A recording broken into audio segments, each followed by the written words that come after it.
Hello everybody, CBSE का circular आ गया है ऑन 7th ऑफ जुलाई और अब आ गया है आपके पास रिवाइज सिलेबस। ड्यू टू कोविड-19 एंड कोरोना पैंडमिक हमारे देश में काफ़ी क्लासेस, काफ़ी स्कूल्स काफ़ी समय तक बंद हो चुके हैं। उसकी वजह से सारे सिलेबस को रिवाइज किया गया है सो दैट एक्स्ट्रा बर्डन बच्चों पर ना पड़े। तो जो सिलेबस में से जो पार्ट्स डिलीट हुए हैं और कौन से पार्ट्स को कितनी वेटेज बढ़ गई है उसके लिए ये वीडियो बनाई गई है। तो I just want to share the PDF, और जो पीडीएफ है वो आपको डिस्क्रिप्शन लिंक में मिल जाएगी। So need not worry, try and see to it. देखिए सेक्शन ये है क्लास 10th का, क्लास 10th के सिलेबस का है। Reading skills 40 periods, writing skills 40 periods, ये आपके काम का नहीं है। आगे चलते हैं। रीडिंग में आएगा क्या? रीडिंग में आएगा बेटा एमसीक्यूज आते हैं। आपको पता है एक डिस्क्रिप्टिव पैसेज आता है जिसके 12 क्वेश्चंस आपको लिखे होते हैं। 12 में से आपको कितने क्वेश्चन करने होते हैं? सिर्फ 10 आपको करने होते हैं जो 20 मार्क्स के होते हैं। उसके बाद एक केस बेस्ड फैक्चुअल पैसेज होता है जिसमें विजुअल डाटा होता है, स्टैटिस्टिकल या फिर कोई चार्ट बना होता है या कोई ऐसे बार ग्राफ बना होता है, उसके अकॉर्डिंग आपको सॉल्व करना पड़ता है। उसमें भी आपको 12 क्वेश्चन आएंगे, 12 में से आपको 10 क्वेश्चन करने हैं। तो यहाँ पर आपके 20 मार्क्स पूरे हो गए क्योंकि 10-10 2 20 मार्क्स के 20 क्वेश्चन हो गए।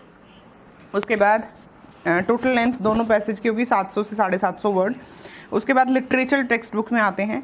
लिटरेचर टेक्स्ट बुक में भी 5 क्वेश्चंस आएंगे, 2 एक्सट्रैक्ट आएंगे बेटा, 2 में से एक आपको अटेम्प्ट करना है और एक में 5 क्वेश्चन होते हैं, दोनों में 5-5 क्वेश्चन होते हैं, एक आपको करना है। तो 5 मार्क्स का ये हो गया। उसके बाद एक पोएट्री का एक्सट्रैक्ट आता है, उसमें भी आपको 5 ये हो गया, तो 5 और 5 10 मार्क्स का यहाँ पर हो गया। उसके बाद आते हैं ग्रामर पे। ग्रामर में ऑब्वियसली वही 12 क्वेश्चन होते हैं, उसमें से 10 आपको आंसर करने होते हैं और जो टॉपिक्स होंगे उसके बारे में नीचे दिया गया है कि कौन से टॉपिक्स होंगे। टॉपिक्स होंगे ये, और जो डिलीट हो गए हैं वो टॉपिक्स भी यहाँ लिखे हुए हैं। टॉपिक्स आएंगे बेटा ये tenses, modals, subject, verb, concord, reported speech. Reported speech में ये तीनों parts, statements, questions and commands and request. Reported speech को आप नरेशन भी कह सकते हैं। उसके बाद डिटरमाइनर्स, ये टॉपिक्स आएंगे। जो डिलीट हो गए हैं वो ये हैं, वॉइस डिलीट हो गया है, पैसिव वॉइस, क्लॉजेज जितने भी हैं वो डिलीट हो गए हैं और प्रीपोजिशन डिलीट हो गई है। ये सिलेबस डिलीट हो गया है और ये वो सिलेबस है जो आने वाला है। ध्यान से देखिएगा, ये वाला सिलेबस आपको ग्रामर में आना है। इसमें से आपको वही 10 क्वेश्चन आएंगे एमसीक्यू, और 12 क्वेश्चन आएंगे, उसमें से 10 आपको अटेम्प्ट करने होते हैं और वो एमसीक्यू ही होंगे, मल्टीपल चॉइस क्वेश्चन ही होंगे। उसके बाद पार्ट बी पर आते हैं, सब्जेक्टिव जिसको कहते हैं, यानी कि बुक से जो पार्ट आता है। सब्जेक्टिव क्वेश्चंस आएंगे 40 मार्क्स के। सबसे पहले तो ऑब्वियसली लेटर आ रहा है, एक फॉर्मल लेटर आएगा, लिमिट दी होगी, वर्ड लिमिट, इतने वर्ड लिमिट का, उसमें 2 क्वेश्चन होते हैं, उसमें से आपको एक अटेम्प्ट करना है। ये हो गया लेटर आपका। उसके बाद राइटिंग एंड एक एनालिटिकल पैराग्राफ, एक अनुच्छेद आपको लिखना होता है जिसमें आपको क्लू दिया होता है, चार्ट दिया होता है, कोई भी हिंट दिया होता है, उस हिंट के हिसाब से आपको लिखना है। तो 5 और 5 10 मार्क्स का ये हो गया। उसके बाद लिटरेचर पार्ट पर आते हैं। लिटरेचर पार्ट में बेटा 4 क्वेश्चन आएंगे। लिटरेचर का पार्ट का देखिए, शॉर्ट आंसर क्वेश्चन आएंगे 6, उसमें से 4 आपको अटेम्प्ट करने हैं जो होंगे 8 मार्क्स के। 2 4 जा 8, क्योंकि 4 करने हैं तो 2 4 जा 8 हो गए।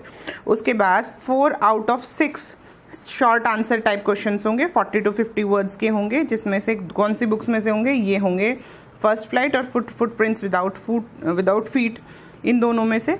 और 2 होंगे फर्स्ट फ्लाइट में से और 2 होंगे फुटप्रिंट्स में से, यानी टोटल 6 क्वेश्चन होंगे जिसमें से 2 और 2 आपको करने हैं। तो 2 होंगे यहाँ से फर्स्ट फ्लाइट से और 2 होंगे फुटप्रिंट्स विदाउट फीट से, ये क्वेश्चंस आपको करने हैं। उसके बाद लॉन्ग क्वेश्चन होंगे, 2 आएंगे, उसमें से एक आपको करना है जो कि 5 मार्क्स का होता है।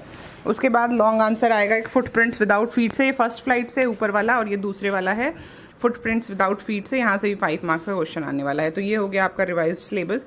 बुक्स आपको पता ही हैं, और बुक्स में से कौन सा सिलेबस जो डिलीट हुआ है वो सिलेबस यहाँ लिखा हुआ है कि ये सिलेबस आपका डिलीट हो गया है। कौन सा सिलेबस आपका डिलीट हो गया है? How to tell wild animals, ये चैप्टर डिलीट हो गया है। ट्रीज चैप्टर डिलीट हो गया, फॉग डिलीट हो गया, मिसविल द ऑटर डिलीट हो गया, फॉर एनी ग्रेगरी ये भी डिलीट हो गया। ये आपके डिलीटेड हैं इसमें से फर्स्ट फ्लाइट में से। और फुटप्रिंट्स विदाउट फीट में से midnight visitor, question of trust and the book that saved the earth, ये सारा सिलेबस आपका डिलीटेड सिलेबस है। और कैसे एग्जाम आने वाला है वो मैं आपको बता चुकी हूँ। I hope you are able to understand. Class 10th का इंग्लिश लैंग्वेज एंड लिटरेचर का जो सिलेबस डिलीट हुआ है वो है ये वाला, ग्रामर का ये वाला पोर्शन डिलीट हुआ है, फर्स्ट फ्लाइट के ये चैप्टर्स डिलीट हुए हैं, और फुटप्रिंट्स विदाउट फीट के ये वाले चैप्टर्स डिलीट हुए हैं। I hope I am able to clear all your doubts. In case of any query kindly read the PDF given in the description box, or you can comment so that I can reply to all your queries in case of, yeah. Okay, thank you so much. Have a great day.